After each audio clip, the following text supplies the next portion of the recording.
নমস্কার দাদা, আমি পিন্টু বর্মন।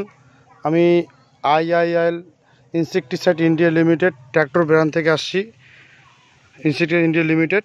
তো দাদা, আপনার নামটা একটু বলবেন? আমার নাম দীপক বর্মন। একটু জোরে বলবেন। আমার নাম দীপক বর্মন। বাড়ি? বাড়ি পুটিমারি গ্রাম। পুটিমারি গ্রাম। মোবাইল নাম্বার একটু বলেন তো? 9641 5384 07। দাদা, এই যে ধান ক্ষেতটা দেখা যাচ্ছে, এই ধানটা ক্ষেতটা কি আপনারই তো? হ্যাঁ, আমারই। আচ্ছা, আপনার এই ক্ষেত।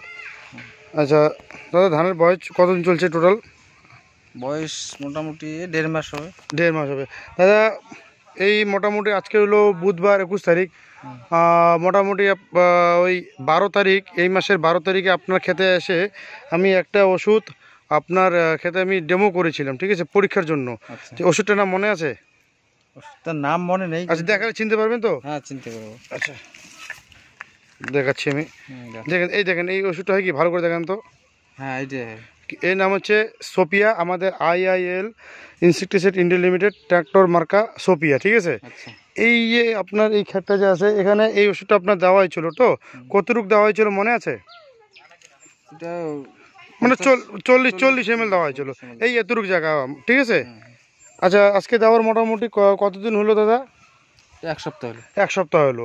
দাদা, এই ওষুধটা দেওয়ার পরে মানে কীরকম বুঝতে পারছো, মানে খেতে মানে আলাদা কিছু বোঝা যাচ্ছে? হ্যাঁ, বোঝা যাচ্ছে। মানে কি আলাদা বোঝা যাচ্ছে দাদা? একটু মানে ধানের চেহারাটা ভালো হয়েছে। চেহারাটা ভালো হয়েছে। আচ্ছা, কুচকুচে দেখা যাচ্ছে। কালো দেখা যাচ্ছে, এই যে দেখা যাচ্ছে এটা।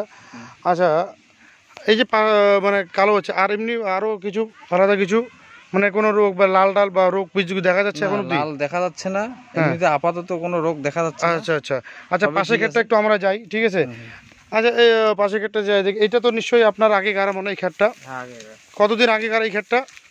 1 সপ্তাহ আগে। 1 সপ্তাহ আগে গাড়া। এই যে 1 সপ্তাহ আগে গাড়া গাছ, এটা হলো 1 সপ্তাহ আগে গাড়া, ঠিক আছে।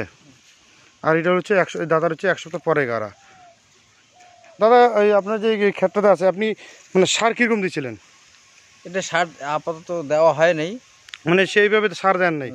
তারপরেও মানে ধান গাছ দেখলে কি মনে হচ্ছে যে মানে সার না দিয়েও যেটা বোঝা যাচ্ছে ভালোই বোঝা যাচ্ছে? আচ্ছা, মানে সার না দিয়েও গাছের চেহারাটা একটু মানে সার দিয়ে যেগুলো একটা কথা সত্যি করে বলুন, আপনার যে পাশে যে ক্ষেতগুলো আছে, মানে আপনার তো আগে আপনার ওইসব হচ্ছে আগে গাড়া, তো আপনার ক্ষেতটা হচ্ছে গিয়ে কালো কোনগুলো বেশি বুঝা যায়? আপনি সত্যিটা বলবেন একদম। মানে আমার যেটা এই ওষুধটা যেই মানে সোপিয়া খেতে দিয়েছিলাম, ওইটাই বেশি চেহারা যাচ্ছে। চেহারা গাছের কালারটা একদম টোটাল আলাদা। এই সোপিয়া দিলে পরে গাছের একদম কালারটা চেঞ্জ হয়ে যায়। আজকে 1 সপ্তাহ হয়ে গেছে, জলটা হচ্ছে গিয়ে নাই, জলটা একটু শুকিয়ে গিয়েছে, বৃষ্টি অনেকদিন থেকে হচ্ছে না, জলটা থাকলে আরও ডেভেলপ দেখা যেত। তো দাদা, ওষুধটার নাম হচ্ছে সোপিয়া। ওষুধটা কি তাহলে কাজ দিয়েছে তো? হ্যাঁ, কাজ দিয়েছি। কেমন কাজ দিয়েছে? কাজটা ভালোই দিছি। ভালো দিয়েছে না? চেহারা ভালো আছে, অন্য ক্ষেতের তুলনা থেকে ভালো আছে। তো এই হলো পার্থক্য, দেখেন। এটা 1 সপ্তাহ আগে গাড়ান, আর এটা হচ্ছে গিয়ে ভাইয়ের হচ্ছে গিয়ে 1 সপ্তাহ পরে গাড়া। দেখেন পার্থক্য, সুন্দর পার্থক্য। তোমার ওষুধটা কাজ দিয়েছে দাদা? হ্যাঁ, একদম। তাই ওই ওষুধটা কি ব্যবহার করবো আরও? হ্যাঁ, অবশ্যই করবো। যাই হোক, আশেপাশে যত চাষি আছে তাদেরকে বললো। ওষুধটার নাম কি? সোপিয়া। হ্যাঁ, এটা হচ্ছে মনে হচ্ছে কি 150 ml বিঘাতে সারের সাথে মাইকে ছিটিয়ে দিতে হবে, ঠিক আছে। ধন্যবাদ। ঠিক।